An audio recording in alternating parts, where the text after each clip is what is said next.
format de l'actualité sur la télévision africaine. Mesdames, bonsoir, monsieur, bonsoir. Bienvenue au journal. À la une de cette édition, des questions autour de l'état de santé du poulet camerounais.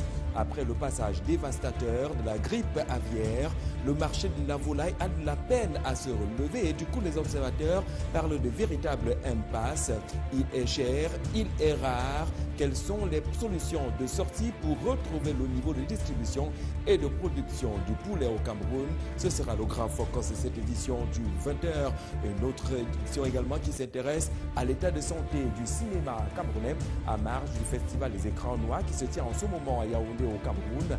Un symposium international a interrogé le cinéma camerounais en essayant d'évaluer sa production, sa technique, ses moyens, en espérant également remporter un prix pour cette édition après la saison sèche et blanche de la dernière édition des écrans noirs.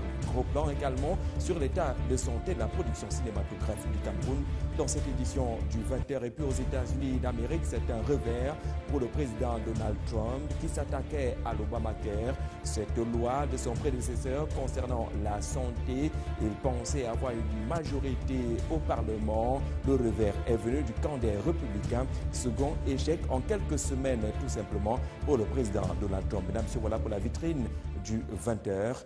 Une fois de plus, bonsoir et bienvenue au journal. Dans cette édition, on vous propose justement quelques éléments qui concourent à avoir les dernières informations sur la situation du bateau Moudemba qui a chaviré il y a de cela quelques jours.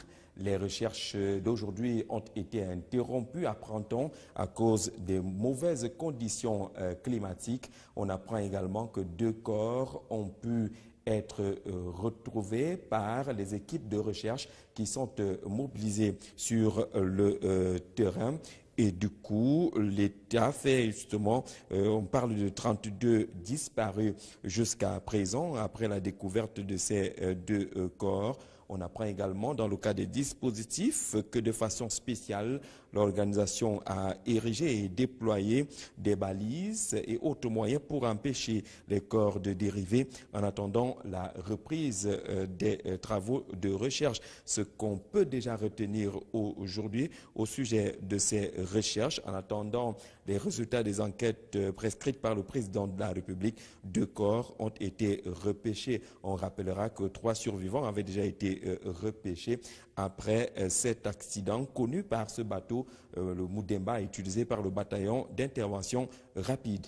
Dans l'actualité également, peut-être enfin la reconnaissance pour les héros nationaux. L'information vient de Douala à travers un appel d'offres lancé par la communauté urbaine de Douala. Cet appel d'offres annonce la construction d'un monument pour Ruben Nyobe. Le leader nationaliste, c'est la zone dite mobile Ndjonjo qui a été choisie à Douala pour la construction de l'esplanade Nyobe et du monument qui sera dédié pratiquement à tous les héros nationaux, selon le délégué du gouvernement auprès de la communauté urbaine de Douala, Fritz Ntone. L'appel d'offres annonce également un financement de 15 millions de francs CFA pour l'aménagement de ce monument. Une information qui connaît également quelques contestations. On apprend aussi que le Manidem, qui est un parti politique, semble s'opposer au choix du site de mobile Ndjonjo, estimant que le héros national que représente Ruben Nyobe ne saurait être positionné dans une banale rue du quartier Nkomondo et que ce serait idéal pour la communauté urbaine de choisir Bonanjo, où se trouve aujourd'hui le monument Leclerc, ou même le soldat inconnu, pour rendre véritablement hommage à Ruben Nyobe. Héros national qui pourrait faire l'objet également de quelques tournages cinématographiques compte tenu du rôle joué. Le choix des thèmes, des sujets, des scénarios et autres étaient évoqués aujourd'hui à Yaoundé en marge des écrans noirs dans le cadre d'un symposium international qui posait le diagnostic de l'état de santé véritable du cinéma camerounais. Peut-il être compétitif? Comment faire pour remporter des prix, notamment au sortir de cette 21e édition des écrans noirs? Nathan Amougou a suivi ce symposium. 5 jours après l'ouverture solennelle des écrans noirs 21e édition, la compétition aux différentes distinctions pour les acteurs et promoteurs du 7e ABBA sont pleins.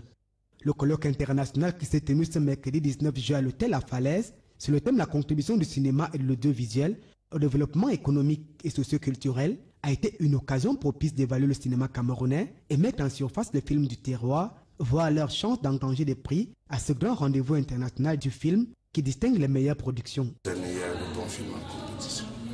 Je pense à un court-métrage d'un réalisateur comme Nel Tawan. Il y a des films de haute facture. Vous avez par exemple le film Life Point d'Achille Brice. Vous avez beaucoup d'autres courts-métrages, Hans de Franck Thierry, Léa Malé, et beaucoup d'autres films encore qui ont une qualité esthétique qui est pratiquement irréprochable. On va quand même saluer le travail qui est abattu au quotidien par les collègues réalisateurs. À l'ouverture des écrans noirs, le délégué général du FESPACO disait que le dernier FESPACO, le Cameroun a inscrit 100 films. Il y en a 8 qui sont en compétition cette année dans la catégorie long métrage camerounais, je crois. Alors, ouais, je crois que ces films-là ont toutes les chances de remporter ces prix-là. Un zoom sur le cinéma camerounais a également permis de passer au scanner les problèmes fondamentaux inhérents à ce domaine complexe. C'est l'individualisme. C'est le manque d'apport financier. C'est aussi des raccourcis que les uns et les autres prennent sur moi. J'ai mon cousin, j'ai ma soeur, j'ai mon neveu, je veux faire un film.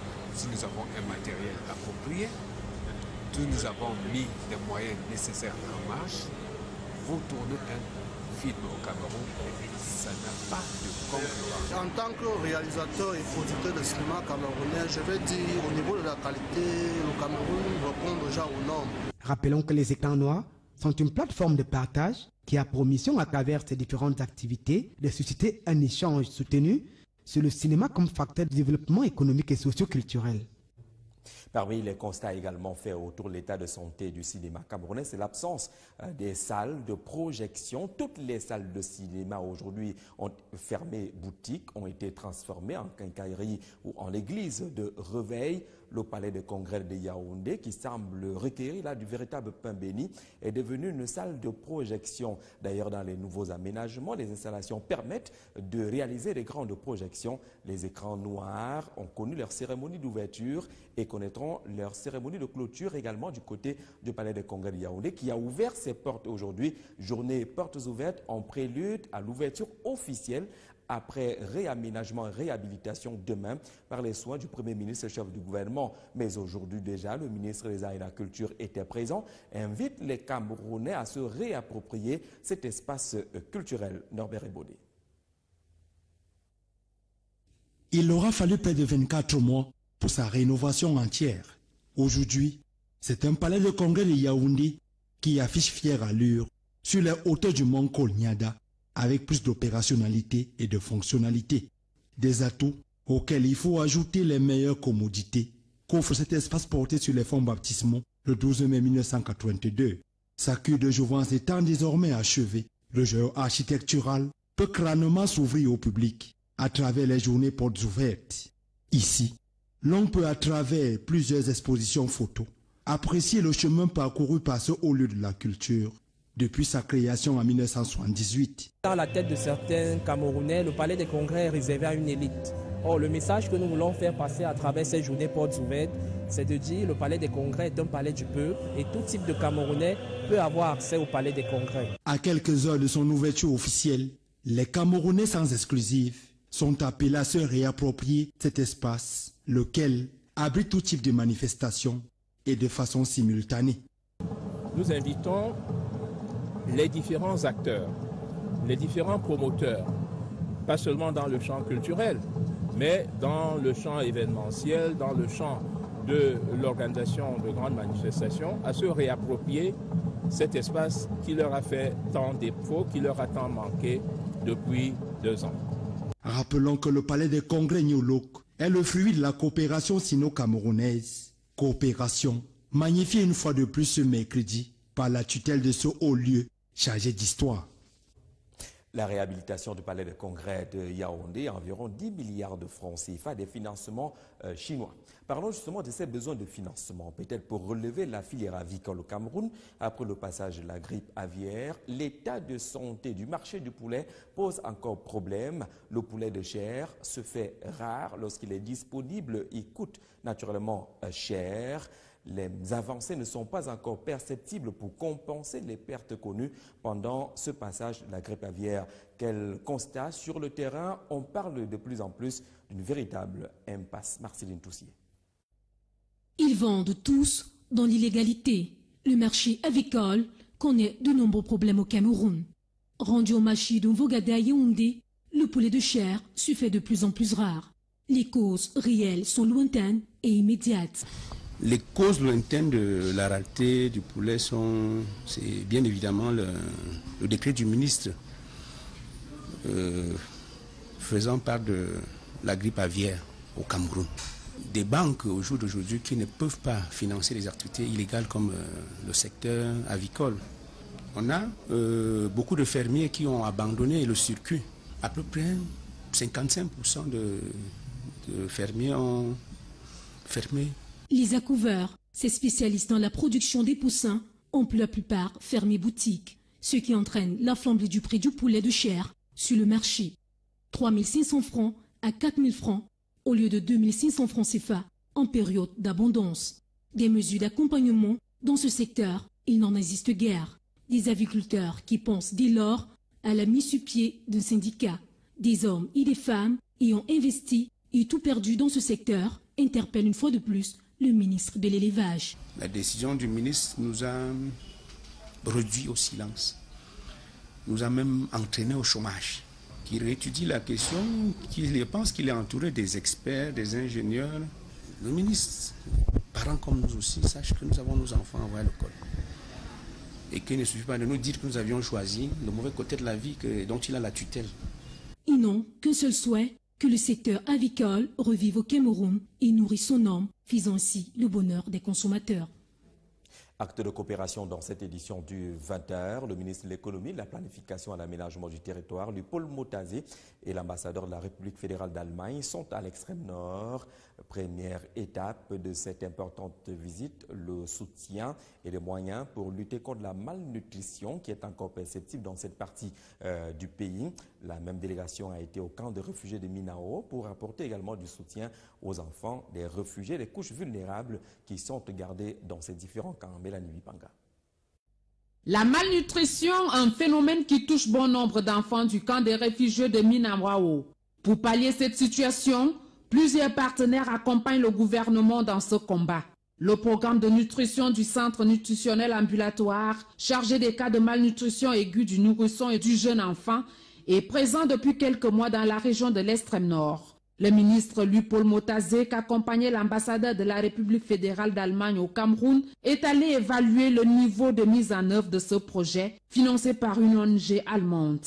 Le partenariat qui lie les deux nations est apprécié à sa juste valeur. Nous devons saluer ce que nous avons vu ici, le partenariat au nom du gouvernement. Je voudrais remercier la République fédérale d'Allemagne, je voudrais remercier l'UNICEF et leur personnel, ainsi que les ONG. Il y a des ONG qui travaillent, qu'elles soient suisses, qu'elles viennent d'ailleurs, mais elles travaillent vraiment avec beaucoup d'engouement. Nous voulons les encourager et surtout leur dire que si le ministre de l'économie est là aussi, c'est pour leur assurer du soutien beaucoup plus actif qui va être celui du gouvernement pour les aider à faire déjà ce qu'ils font si bien. Voilà ce que j'ai. Une chose qui nécessite l'implication majeure de tous les Camerounais. Ce sont les femmes camerounaises et ce sont les hommes camerounais. Alors c'est à vous de le résoudre, c'est pas à nous. Nous pouvons aider, nous sommes là pour aider le matériel, dans le cadre matériel, des matériaux. Mais c'est à vous, c'est à vos têtes, à vos idées, à vos traditions pour que ça soit changé. Du camp des réfugiés de Minawao, en passant par l'hôpital de district de Mokolo, la générosité du MINPAD s'est faite ressentir par la valeur des dons en médicaments et en vivres offerts aux populations de cette localité. Rappelons que cette tournée s'achève le 20 juillet prochain avec en toile de fond la visite des magasins de la délégation régionale de la santé publique pour l'extrême nord, réhabilitée par l'UNICEF. Et si vous faites un tour aujourd'hui à l'hôpital du district de Deido, c'est à Douala, c'est pratiquement un centre hospitalier qui a changé de visage. Les bâtiments sont comme flambant neufs. Le plateau technique a été renforcé. Le résultat d'une implication du Cercle des Amis du Cameroun, le CIRAC, résultat dévoilé aujourd'hui en présence de la coordinatrice de cette organisation fondée par la première dame du Cameroun, Chantal Biya. Et l'élite politique administrative de la région du littoral était également mobilisée pour cette cérémonie. Maria Ligui. C'est une fière allure que l'hôpital de district de Deido présentera désormais à ses patients grâce à la générosité du Cercle des Amis du Cameroun. Après plusieurs semaines de travaux de réfection, cette structure hospitalière a été rétrocédée au pouvoir public ce 19 juillet 2017 dans la capitale économique. Nous avons construit un préau et carrelé son sol. Nous avons construit un abri pour le groupe électrogène. Nous avons construit de nouveaux caniveaux. Nous avons procédé à la réhabilitation des caniveaux existants, la correction des pentes de ruissellement des eaux, le dallage du trottoir situé à la périphérie de l'hôpital en béton armé. Nous avons posé des pavés d'épaisseur 12 cm et nous avons procédé également au terrassement et à la construction d'une nouvelle fosse et d'un puisard. Pour améliorer la qualité des soins et soutenir les personnes vulnérables, un important don de matériel médical a été offert. 5 lits d'hospitalisation, 10 marchepieds, 5 masques chirurgicaux, 10 matelas berceaux, 10 matelas une place avec drap, 25 moustiquaires imprégnés, un pèse-bébé, 14 potences, une cyanotique, un spectrophotomètre, 6 tables d'accouchement, 3 tables d'examen, 4 tables de repas, 2 tabourets à roulettes. Cette remise de dons, marquée par la présence des autorités traditionnelles et politiques du littoral, a été un grand moment de satisfaction pour le personnel de cet hôpital. On nous a donné 3 centrifugeuses et puis un spectrophotomètre. Donc le labo a été gâté. Ça fait un apport vraiment important pour nous. Et ça va nous permettre de travailler beaucoup plus rapidement. La visite des nouvelles installations aura permis au personnel de l'hôpital et aux autorités d'échanger sur des interventions futures. On reste dans la région du littoral, cette fois-ci le département du Nkam. Le préfet sortant était pratiquement réduit à la débrouillardise. Il était devenu sans domicile fixe à cause de l'incendie qui avait ravagé la résidence préfectorale du chef-lieu du département du Nkam. Parti, la situation n'a pas changé. Francis Amougou, le nouveau préfet, va également se débrouiller pour être logé. Le constat a été fait par le gouverneur de la région du littoral qui était sur le terrain pour la cérémonie d'installation du nouveau préfet. Entre autres recommandations, tout mettre en œuvre pour permettre aux populations de cette zone forestière de vivre utilement des retombées de l'exploitation forestière. Edmond Fautier. C'est fait, le tout nouveau préfet du département du Nkam, l'administrateur civil principal hors échelle Amougou Francis, a officiellement été installé dans ses fonctions ce 18 juillet 2017 par le gouverneur de la région du littoral, Dieudonné Ivara Diboa. La cérémonie d'installation, riche en sons et couleurs, s'est tenue sur la place des fêtes du village Yabassi. Amougou Francis remplace à ce poste Bilonougou Félix, muté dans les hauts plateaux à Baham. Le nouveau préfet a du boulot. L'Onkam en général accuse un grand retard sur le plan du développement des infrastructures. Oui, nous attendons du nouveau préfet entrant. Il accompagne tous les villages qui sont coupés de leur terre d'origine par des ponts et des routes refermées du fait d'absence d'ouvrages d'art et de ponts vétustes à regagner leur terroir par la réhabilitation de ces ponts, ouvrages d'art et routes refermées, afin que la paix et la cohésion sociale se rétablissent. Il était préfet dans ce département dans les années 2000 à 2003. J'ai un grand atout, c'est à savoir que monsieur le gouverneur, son excellent gouverneur, a été préfet ici. Je compte donc sur son appui, sur l'appui des populations, pour qu'ensemble, dans la paix, nous essayons de booster le développement. Dieudonné Ivara Diboa a profité de l'occasion pour visiter la résidence du préfet du Nkam qui avait été calcinée par un incendie. Plusieurs mois après le sinistre, le bâtiment n'a pas encore connu une réhabilitation. Parlons à présent de cette cérémonie de remise des parchemins dans les rangs des forces de maintien de l'ordre du côté de l'école de guerre de Simbok. La cérémonie était présidée par le secrétaire d'État à la défense en charge de la gendarmerie. Remise des diplômes donc aux officiers stagiaires de la 12e promotion de l'école supérieure internationale de guerre dans ce campus. La cérémonie que conduisait Jean-Baptiste Bokam a permis de donner les orientations et d'appeler tous ces nouveaux diplômés à se mettre en branle pour assurer la sécurité et la défense du territoire camerounais compte tenu du contexte marqué par cette guerre que nous impose par exemple Boko Haram. Sandrine Manza. Ils sont 62 stagiaires originaires de 21 pays issus de 3 continents, dont l'Europe, l'Amérique et l'Afrique, à avoir reçu ce jour leur diplôme de fin de formation. Le commandant de cette école, le général de division Isaïe Gambou, après avoir présenté les étapes et le déroulement de la formation, non sans avoir cité tous les pays concernés, a tenu particulièrement à féliciter les promis du jour. Cette première phase terminée, la cérémonie s'est déportée dans l'amphithéâtre. On a tout d'abord assisté à la projection d'un mini-documentaire portant sur toute la formation qui a duré 1 an. Par la suite, on a eu droit à la présentation sommaire du mémoire par le meilleur officier qui par ailleurs a reçu le prix d'excellence. Après la remise des insignes et les diplômes lauréats, l'ambassadeur de France au Cameroun d'une part a félicité les stagiaires et d'autre part a parlé de la détermination de la France à tenir ses engagements. C'est une coopération qu'il a le e-force, qui sont donc des écoles de très haut niveau. Ils repartent dans leur pays avec le sentiment d'un devoir bien accompli. On est prêt, apte à retourner dans nos formations, dans nos états-majors, en toute humilité et être des forces de proposition à notre hiérarchie pour contribuer à la paix. Le secrétaire d'État à la Défense chargé de la gendarmerie, Jean-Baptiste Bokam, au cours de son discours de circonstance, a magnifié le partenariat avec l'État français ainsi que tous les participants. Il a réitéré l'engagement du gouvernement camerounais aux côtés de cette école. Plusieurs prix ont été décernés aux stagiaires les plus méritants, dont le prix d'excellence attribué au Cameroun.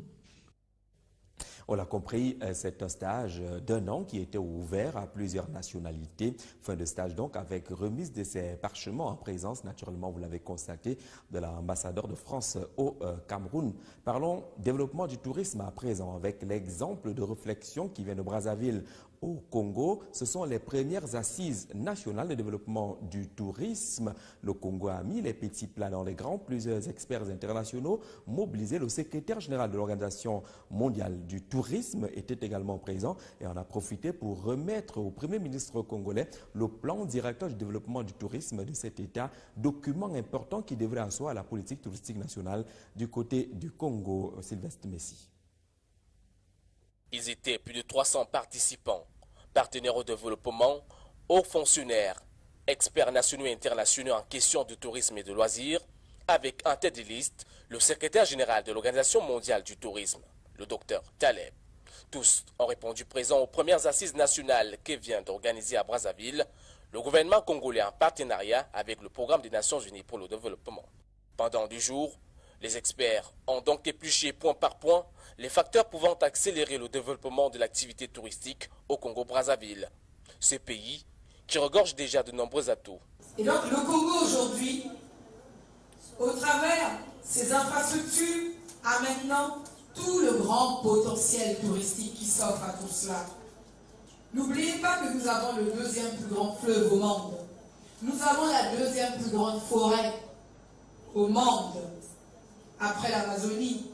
Pour promouvoir le secteur, le PNUD a réaffirmé son soutien au gouvernement congolais. Le Congo regorge de beaucoup d'atouts, hein, ça c'est reconnu.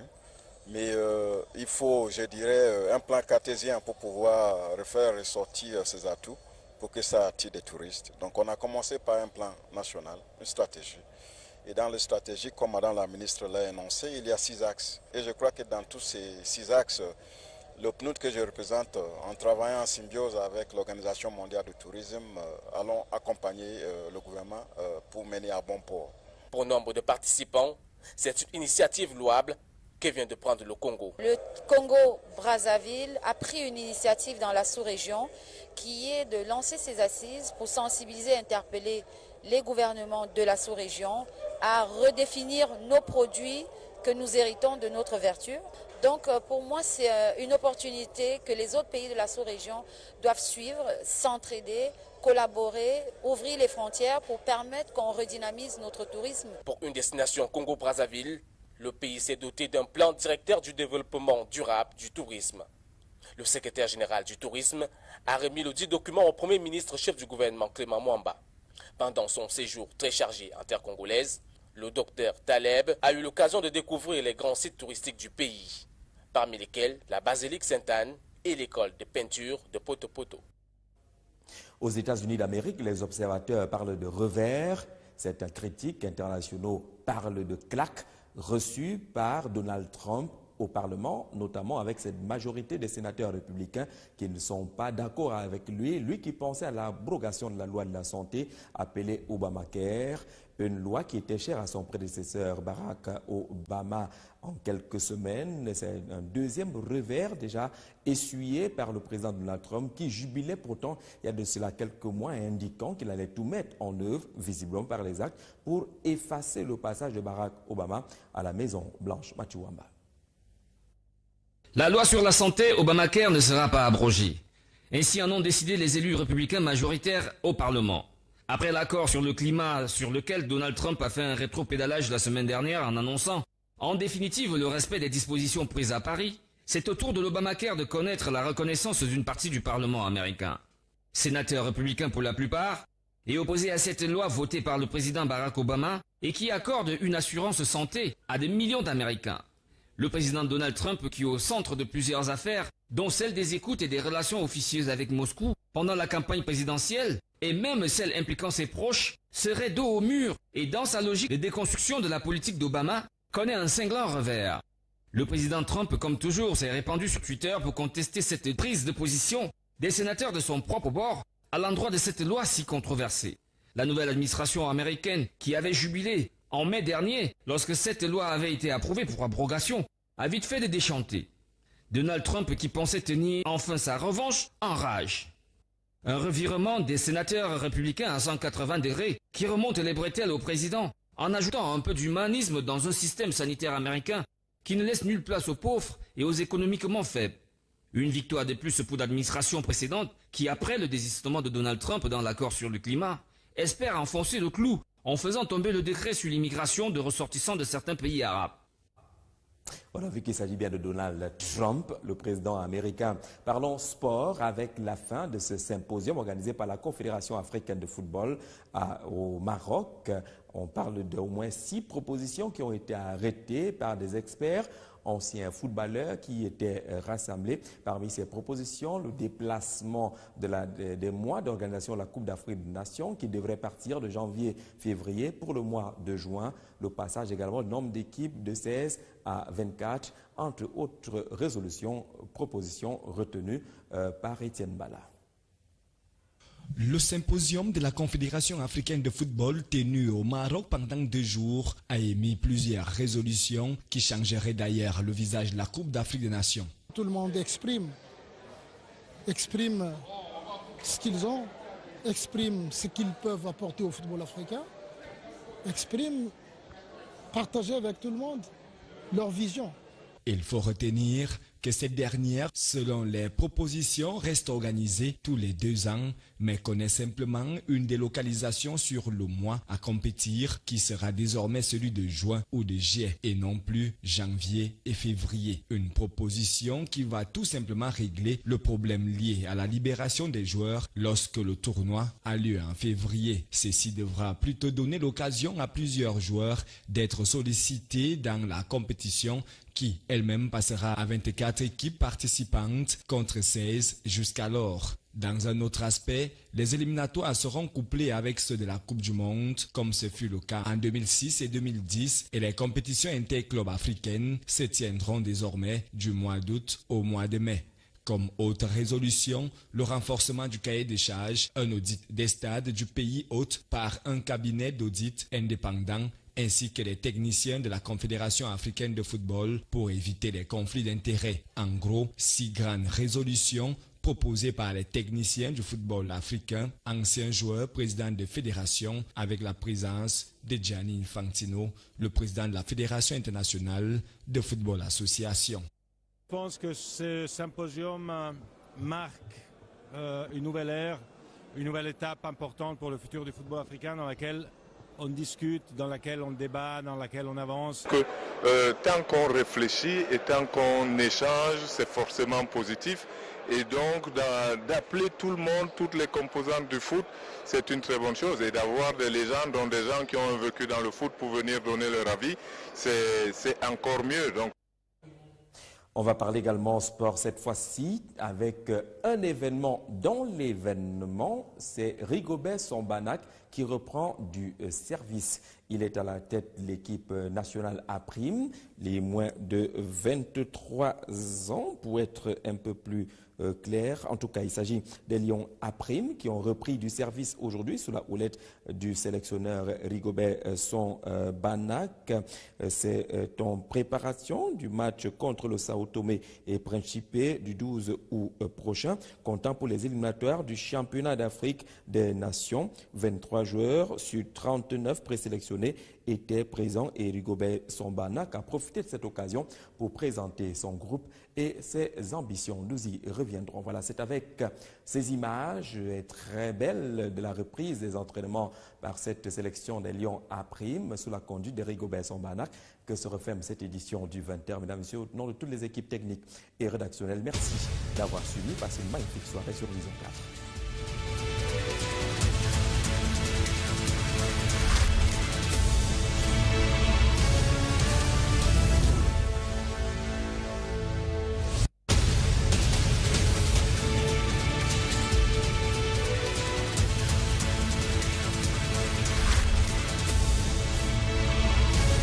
Et la culture était présent, invite les Camerounais à se réapproprier cet espace culturel. Norbert Ebodé.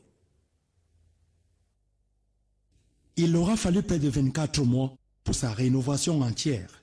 Aujourd'hui, c'est un palais de congrès de Yaoundé qui affiche fière allure sur les hauteurs du mont Kolniada avec plus d'opérationnalité et de fonctionnalité. Des atouts auxquels il faut ajouter les meilleures commodités qu'offre cet espace porté sur les fonds baptismaux le 12 mai 1982.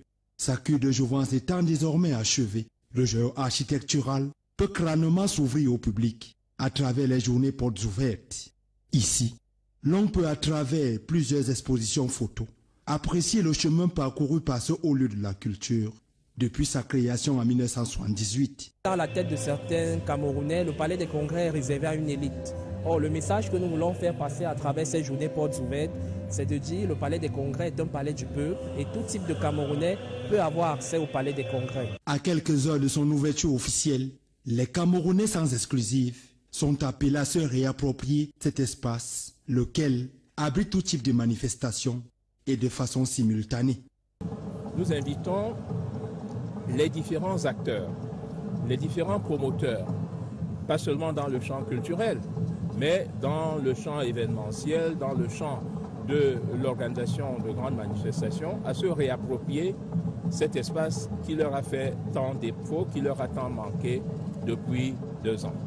Rappelons que le palais des congrès Nyolok est le fruit de la coopération sino-camerounaise. Coopération magnifiée une fois de plus ce mercredi par la tutelle de ce haut lieu chargé d'histoire. La réhabilitation du palais de congrès de Yaoundé, environ 10 milliards de francs CFA, des financements chinois. Parlons justement de ces besoins de financement, peut-être pour relever la filière avicole au Cameroun. Après le passage de la grippe aviaire, l'état de santé du marché du poulet pose encore problème. Le poulet de chair se fait rare lorsqu'il est disponible, il coûte naturellement cher. Les avancées ne sont pas encore perceptibles pour compenser les pertes connues pendant ce passage de la grippe aviaire. Quel constat sur le terrain? On parle de plus en plus d'une véritable impasse. Marceline Toussier. Ils vendent tous dans l'illégalité. Le marché avicole connaît de nombreux problèmes au Cameroun. Rendu au marché de Mvogada à Yaoundé, le poulet de chair se fait de plus en plus rare. Les causes réelles sont lointaines et immédiates. Les causes lointaines de la rareté du poulet c'est bien évidemment le décret du ministre faisant part de la grippe aviaire au Cameroun. Des banques au jour d'aujourd'hui qui ne peuvent pas financer les activités illégales comme le secteur avicole. On a beaucoup de fermiers qui ont abandonné le circuit. À peu près 55% de fermiers ont fermé.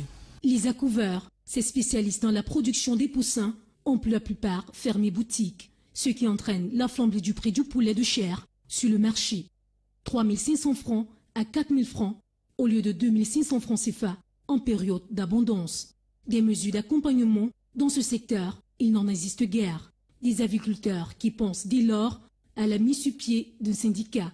Des hommes et des femmes ayant investi et tout perdu dans ce secteur interpellent une fois de plus le ministre de l'élevage. La décision du ministre nous a réduit au silence, nous a même entraîné au chômage. Qui réétudie la question, qui pense qu'il est entouré des experts, des ingénieurs. Le ministre, parents comme nous aussi, sache que nous avons nos enfants à l'école.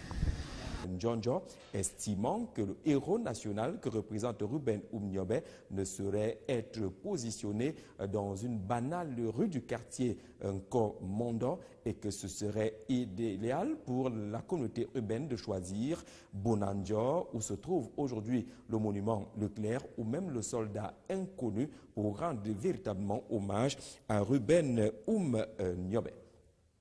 Héros national qui pourrait faire l'objet également de quelques tournages cinématographiques compte tenu du rôle joué.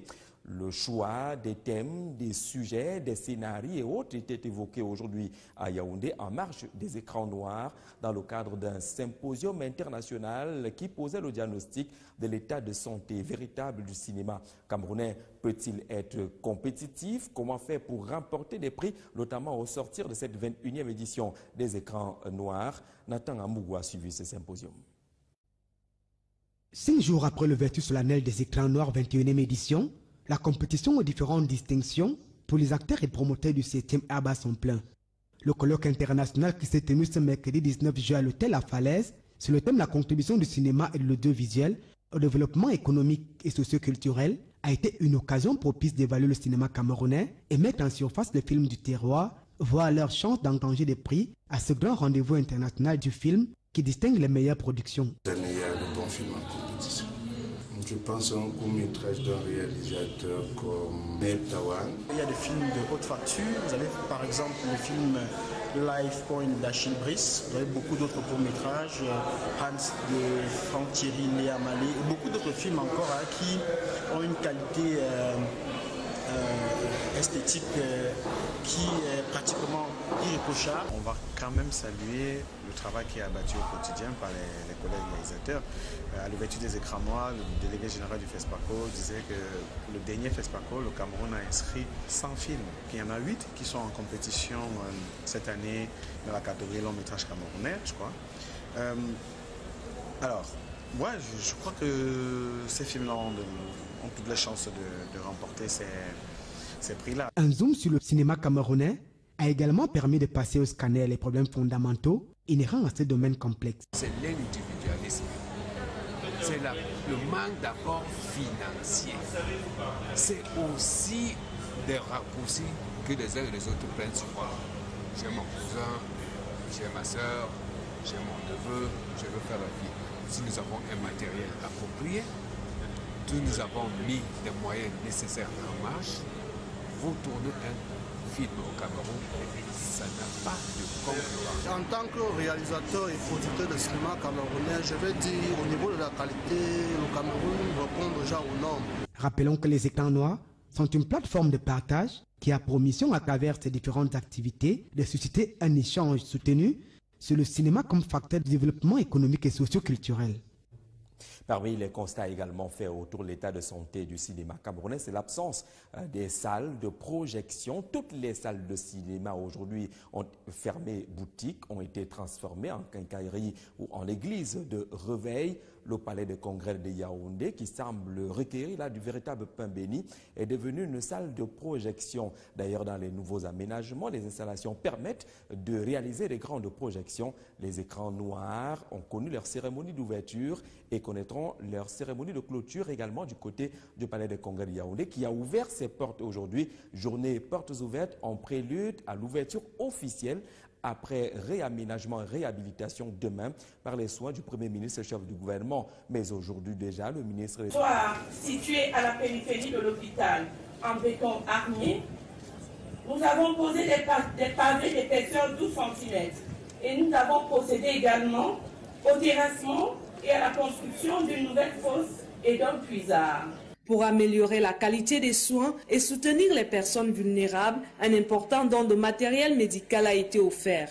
5 lits d'hospitalisation, 10 marchepieds, 5 masques chirurgicaux, 10 matelas berceaux, 10 matelas une place avec drap, 25 moustiquaires imprégnés, un pèse-bébé, 14 potences, une cialytique, un spectrophotomètre, 6 tables d'accouchement, 3 tables d'examen, 4 tables de repas, 2 tabourets à roulettes. Cette remise de dons, marquée par la présence des autorités traditionnelles et politiques du littoral, a été un grand moment de satisfaction pour le personnel de cet hôpital. On nous a donné 3 centrifugeuses et puis un spectrophotomètre. Donc le labo a été gâté. Ça fait un apport vraiment important pour nous. Et ça va nous permettre de travailler beaucoup plus rapidement. La visite des nouvelles installations aura permis au personnel de l'hôpital et aux autorités d'échanger sur des interventions futures.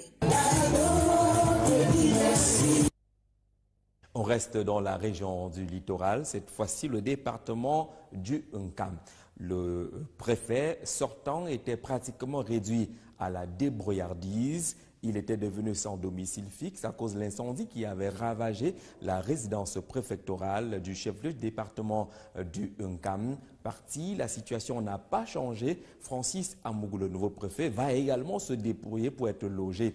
Le constat a été fait par le gouverneur de la région du littoral qui était sur le terrain pour la cérémonie d'installation du nouveau préfet. Entre autres recommandations, tout mettre en œuvre pour permettre aux populations de cette zone forestière de vivre utilement des retombées de l'exploitation forestière. Edmond Fautué.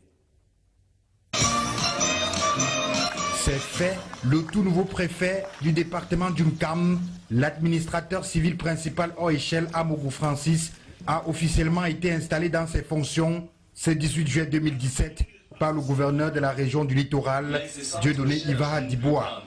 La cérémonie d'installation, riche en sons et couleurs, s'est tenue sur la place des fêtes du village Yabassi. Amougou Francis remplace à ce poste Bilonougou Félix, muté dans les hauts plateaux à Baham. Le nouveau préfet a du boulot. L'Onkam en général accuse un grand retard sur le plan du développement des infrastructures. Oui, nous attendons du nouveau préfet entrant. Il accompagne tous les villages qui sont coupés de leur terre d'origine par des ponts et des routes refermées du fait d'absence d'ouvrages d'art et de ponts vétustes à regagner leur terroir par la réhabilitation de ces ponts, ouvrages d'art et routes refermées, afin que la paix et la cohésion sociale se rétablissent. Il était préfet dans ce département dans les années 2000 à 2003. J'ai un grand atout, c'est à savoir que monsieur le gouverneur, son excellent gouverneur, a été préfet ici. Je compte donc sur son appui, sur l'appui des populations, pour qu'ensemble, dans la paix, nous essayons de booster le développement.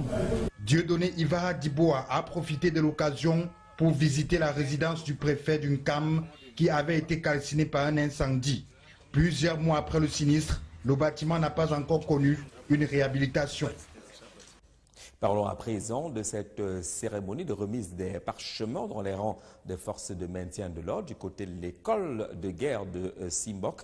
La cérémonie était présidée par le secrétaire d'État à la défense en Tchad. Et qu'il ne suffit pas de nous dire que nous avions choisi le mauvais côté de la vie dont il a la tutelle. Ils n'ont qu'un seul souhait, que le secteur avicole revive au Cameroun et nourrit son homme, faisant ainsi le bonheur des consommateurs. Acte de coopération dans cette édition du 20h. Le ministre de l'économie, de la planification et de l'aménagement du territoire, Paul Motazé, et l'ambassadeur de la République fédérale d'Allemagne sont à l'extrême nord. Première étape de cette importante visite, le soutien et les moyens pour lutter contre la malnutrition qui est encore perceptible dans cette partie du pays.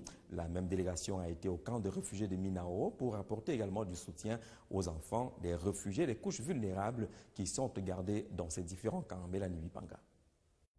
La malnutrition, un phénomène qui touche bon nombre d'enfants du camp des réfugiés de Minawao. Pour pallier cette situation, plusieurs partenaires accompagnent le gouvernement dans ce combat.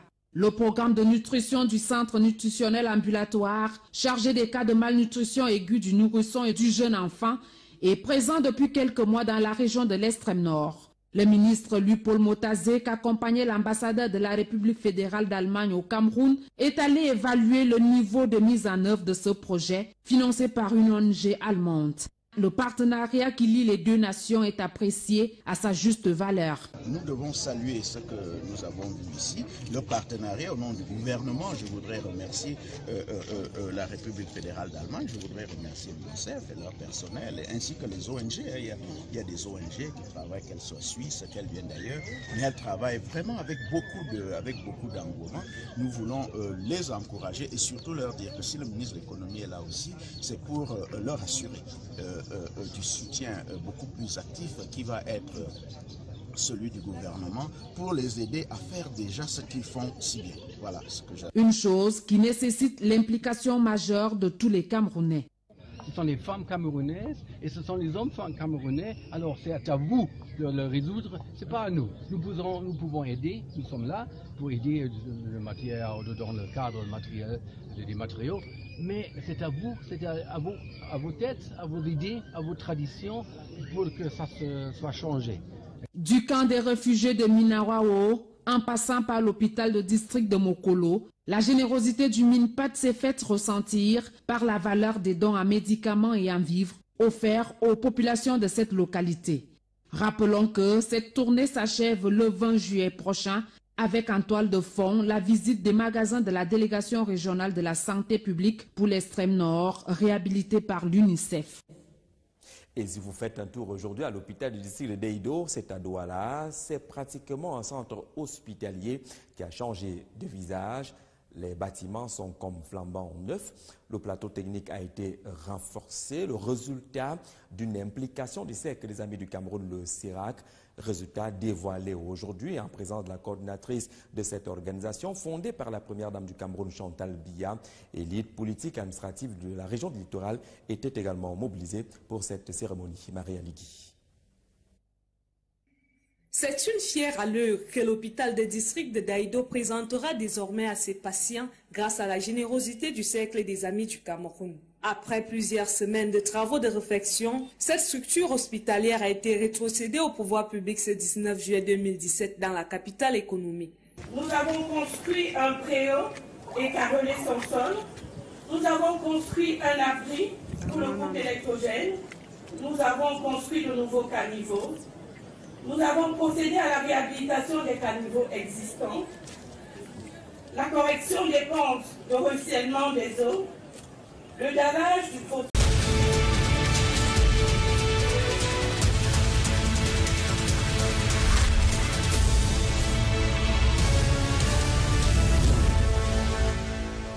Format de l'actualité sur la télévision africaine. Mesdames, bonsoir. Monsieur, bonsoir. Bienvenue au journal. À la une de cette édition, des questions autour de l'état de santé du poulet camerounais après le passage dévastateur de la grippe aviaire. Le marché de la volaille a de la peine à se relever et du coup les observateurs parlent de véritable impasse. Il est cher, il est rare. Quelles sont les solutions de sortie pour retrouver le niveau de distribution et de production du poulet au Cameroun? Ce sera le grand focus de cette édition du 20h. Une autre édition également qui s'intéresse à l'état de santé du cinéma camerounais à marge du festival des écrans noirs qui se tient en ce moment à Yaoundé au Cameroun. Un symposium international a interrogé le cinéma camerounais en essayant d'évaluer sa production, sa technique, ses moyens en espérant également remporter un prix pour cette édition après la saison sèche et blanche de la dernière édition des écrans noirs. Gros plan également sur l'état de santé de la production cinématographique du Cameroun dans cette édition du 20h. Et puis aux États-Unis d'Amérique, c'est un revers pour le président Donald Trump qui s'attaquait à l'Obamacare, cette loi de son prédécesseur concernant la santé. Il pensait avoir une majorité au Parlement. Le revers est venu du camp des républicains. Second échec en quelques semaines tout simplement pour le président Donald Trump. Mesdames et messieurs, voilà pour la vitrine du 20h. Une fois de plus, bonsoir et bienvenue au journal. Dans cette édition, on vous propose justement quelques éléments qui concourent à avoir les dernières informations sur la situation du bateau Moudemba qui a chaviré il y a de cela quelques jours. Les recherches d'aujourd'hui ont été interrompues, apprend-on, à cause des mauvaises conditions climatiques. On apprend également que 2 corps ont pu être retrouvés par les équipes de recherche qui sont mobilisées sur le terrain. Et du coup, l'État fait justement, on parle de 32 disparus jusqu'à présent, après la découverte de ces 2 corps. On apprend également dans le cas des dispositifs que de façon spéciale, l'organisation a érigé et déployé des balises et autres moyens pour empêcher les corps de dériver en attendant la reprise des travaux de recherche. Ce qu'on peut déjà retenir aujourd'hui au sujet de ces recherches, en attendant les résultats des enquêtes prescrites par le président de la République, 2 corps ont été repêchés. On rappellera que 3 survivants avaient déjà été repêchés après cet accident connu par ce bateau, le Moudemba, utilisé par le bataillon d'intervention rapide. Dans l'actualité également, peut-être enfin la reconnaissance pour les héros nationaux. L'information vient de Douala à travers un appel d'offres lancé par la communauté urbaine de Douala. Cet appel d'offres annonce la construction d'un monument pour Ruben Nyobé.